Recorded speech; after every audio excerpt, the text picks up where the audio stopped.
Welcome to ACI, the Network Made Simple learning series. In this video, we will cover Module 3, Configuring Logical Connectivity, Chapter 1, Understanding the Model, Part 1. In the previous module, we said that there are two types of network configurations needed in ACI. The physical one, which we configure through access policies to connect anything to it, and the logical one, which defines how we want to communicate different endpoints learned from those physical connections. Just as we learn our golden questions to configure the physical network, we will learn 5 easy steps to define our logical network configuration now. In this part of this chapter, we'll cover the first 3 steps, and I will show you how to provide connectivity in ACI for virtual and physical endpoints within a single network using an EPG. Then, in the second part, we'll add more EPGs and networks and understand the role of contracts to enable consistent and secure connectivity between them. We will also briefly cover how external Layer 3 connectivity can be integrated through an L3 out EPG, and then we'll deep dive into L3 out EPGs in Chapter 3 of this module. Let's get started. Although the name of the logical network elements may not always sound familiar, we are still using the same concepts that you, as a network admin, should be familiar with. The best part is that we only need to configure them once, and they will be deployed consistently anywhere in your network as you grow, no matter if you start with one leaf switch and end up with hundreds. Let's take a quick look at the model and understand what changes in 5 easy steps. Before, we used to create different physical networks for different tenants or environments, testing and production, for example. This would force us not only to buy dedicated equipment for each of them, but also to adjust IP addresses when moving from one network to the other one in order to avoid IP overlapping.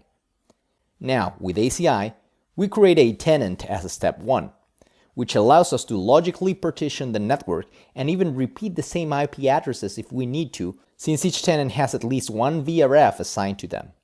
Each tenant you create could also be managed separately by configuring security domains on RBAC. We will cover security domains in the best practices section, so stay tuned. Creating a tenant in ACI is very simple. Let's create a couple of them on the GUI. Just go to Tenant and click on Create a Tenant. Add a name to it and also create a VRF by adding a name in the VRF text field. Click Submit and we're done. Let's also create a testing tenant exactly the same way. If now we go to each tenant and click on the networking folder on the left, you can see there's a VRF created for each of them. You don't have to create multiple tenants if you don't need them. A single tenant is all you need to get started. You may have noticed that there are 3 default tenants within ACI. The infra tenant with its default overlay 1 VRF is used by the ACI fabric itself to run ISIS, MPBGP, perform auto discovery, and more. You can always see what ACI built automatically either on the GUI or by typing some show commands for the overlay 1 VRF. You typically don't need to adjust or modify parameters within this tenant though. The management tenant, with its default OOV VRF, is used to separate management traffic from other tenants' traffic to and from each APIC, spine, and lift switch. There's a small caveat here. The management VRF, named OOB on the APIC, is called management at the switch level.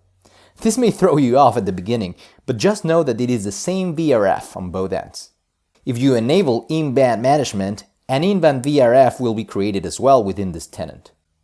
Last, the common tenant, which allows you to share any object you create there, like VRFs, EPGs, and contracts, with any other tenants in the fabric. This may be useful for some common services, like Layer 3 external connections to the internet or common copy services, which as you can see have a default VRF already built in. We will cover some use cases for the common tenant as well as VRF leaking in the best practices chapter. Moving on to step 2. Before, we would not know what and where things were connected easily since VLAN names would not always match from one switch to the other. Now, with ACI, we create application profiles within tenants. Think of them as folders that allow us to have a clear and fabric-wide graphical representation of all the quote-unquote VLANs, which now we call EPGs within our ACI fabric, as well as how they communicate amongst each other. Let's create our first application profile. Just go to your tenant and right-click on it to create an application profile. Just add a name to it, and we're done. You can always create more application profiles per tenant as you need. Now, if you select it, we have no EPGs and an empty topology for now. Let's fix that as part of step number 3. Before, we would need to create VLANs on a per-switch basis, adding names to them and then allowing those VLANs to flow on every trunk port on every switch. Not only that, but we would normally assign a default gateway per VLAN at the core distribution layer through HSRP or VRRP in a master standby configuration. Now, within ACI, we create EPGs instead of VLANs to segment traffic and then associate them with bridge domains which may have IP addresses configured on them, potentially serving as Anycast gateways on every leaf. That means no more master standby configurations when using ACI to route between subnets, since the gateway is everywhere. Let's take a deeper look into this. The rule of the game is that everything within the same EPG has communication by default. Just like everything inside the same VLAN, right? For every EPG you create, you must assign one bridge domain, which will serve as your flooding domain. In this case, we have the 1110/24 network communicating over this EPG and bridge domain. You can optionally add an IP address, referred to as subnet, to the bridge domain, which would be similar to an SVI or interface VLAN. In my case, I will add the 1111/24 IP address. The difference with traditional networking is that this IP address will be programmed into every leaf that needs it. We create the EPG and bridge domain once, and then we can use it anywhere. VMware, Hyper-V, Red Hat, bare metal, you name it, leveraging your physical network configuration. We will now create our web EPG and its bridge domain on the APIC. Let's click on our production tenant, then on our SAP application profile and topology. From the upper menu, drag and drop the EPG icon into the main canvas. Add a name to it and then create a bridge domain which should belong to the same VRF you created in step 1. Click Next, Next, Finish, OK, and Submit. We are done creating our first EPG and bridge domain. Now, we have a VMware VMM integration from Module 2, and we want our VMs Web Server 1 and Web Server 2 to communicate. The rule says that everything that belongs to the same EPG should have communication by default, so we need to assign them both to the web EPG we just created. All we need to do now is associate our VMM domain to the web EPG, and ACI will make an API call to the vCenter to create a corresponding port group. Since we are using VMware's native VDS integration in this case, ACI will also request vCenter to map this port group to a VLAN ID from our dynamic VLAN pool in order to allow 802.1q communication from the VVS to the leaf. Let's see all this in action. First, let's verify that there are no port groups other than the default ones created on the VDS that was provisioned by the VMM integration as we configured it in Module 2. Then, let's just drag and drop the VMware icon on the top within the application profile topology to our web EPG. Click Add VMM Association, select the VDS name where you want to push this EPG to, in our case, MIA-DVS, and click Submit. Close the pop-up window, and as you can see, a V for VMware shows link to our EPG now. Let's go back to vCenter, and we can see that a port group corresponding to our web EPG has already been created.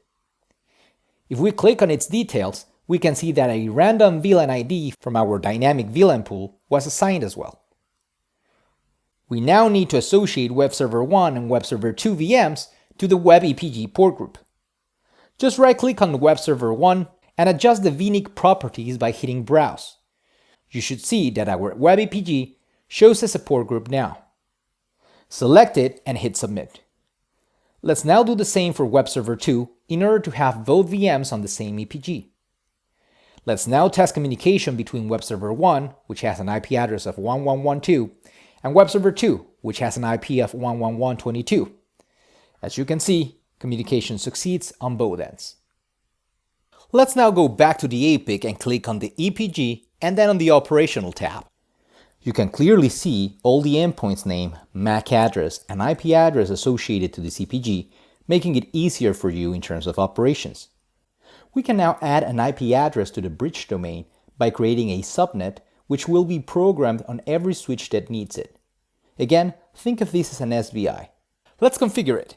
But first, let's verify that the 1111/24 IP address I will use in my bridge domain subnet is not reachable from my VMs.